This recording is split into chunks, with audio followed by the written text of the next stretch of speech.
حضور نے کیا پڑھا؟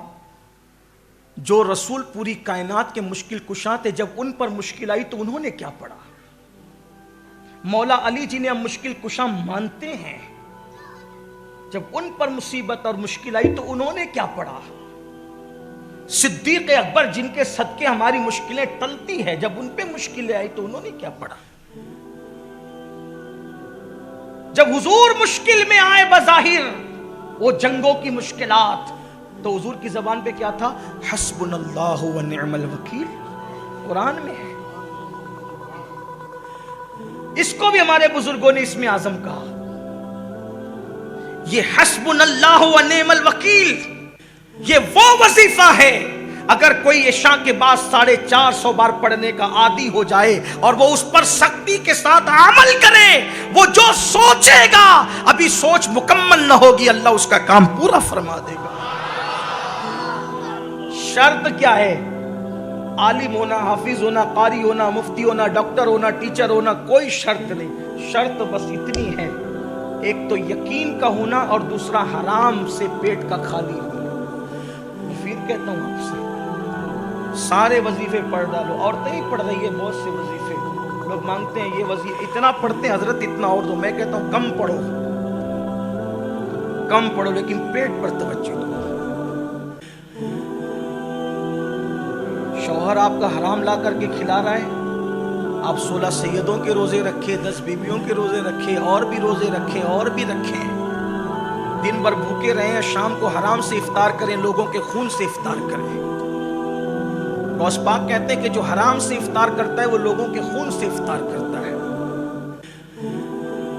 لوگوں کو یہ باتیں اچھی نہیں لگتی، اپنا دین بالکل سچا سچا سیدھا سیدھا 2 اور 2 + 4 کی طرح بالکل سیدھی سیدھی بات ہے، اور بہت مشکل نہیں ہے ہمارا دین، یا دین پہ چلنا بھی مشکل نہیں ہے، بہت مرتبے پا سکتے ہو۔ یقین چاہیے، اللہ رسول کے فرامین پر عمل چاہیے، پھر دیکھو کیسے کرم کی برسات ہوتی ہے۔ تو خواجہ عثمان ہارونی کے پاس مرید کہتا ہے، وہ بوڑھا کہتا ہے مریدوں کے سامنے، حضور بچہ گم ہو گیا کچھ کیجیے۔ آپ نے مریدوں سے فرمایا، پہلے آپ نے آنکھ بند کر کے مراقبہ کیا، پھر سر اٹھایا اور فرمایا ایک بار سورہ فاتحہ 3 بار قل ہو اللہ پڑھو، اس کے بچے کے لیے دعا کرو۔ ہر ولی کی زندگی میں آپ کو سورہ فاتحہ ملے گی۔ سورہ فاتحہ یہ وہ سورت ہے کہ اللہ کے رسول فرماتے ایک دن جبریل امین آ کر کے کہتے ہیں یا رسول اللہ، نہ یہ سورت توریت میں تھی، نہ انجیل میں تھی، نہ زبور میں تھی۔ اگر یہ سورت توریت میں ہوتی تو موسیٰ علیہ السلام کا کوئی امتی یہودی نہ ہوتا، اگر یہ انجیل میں ہوتی تو عیسیٰ علیہ السلام کا کوئی امت جو ہے وہ اس طریقے سے گمراہی کا شکار نہ ہوتا جیسے وہ گمراہ ہوئے۔ یہ سورت زبور میں ہوتی تو زبور کے ماننے کا دعویٰ کرنے والوں کے لوگ سور اور بندر کی طرح نہ بنتے۔ یہ وہ سورت ہے جو اللہ نے صرف آپ کی امت کے لیے رکھا تھا، اس جیسی سورت اللہ نے کسی کو نہیں دی۔ حضرت مولا کائنات فرماتے ہیں سورہ فاتحہ اور ماہ رمضان اللہ نے امت محمدیہ کو دے کر اتنا بڑا احسان کیا کہ مجھے یقین ہو گیا یہ امت کبھی ہلاک نہیں ہو سکتی، یعنی پوری امت پر اجتماعی طور پہ کبھی عذاب نہیں آ سکتا۔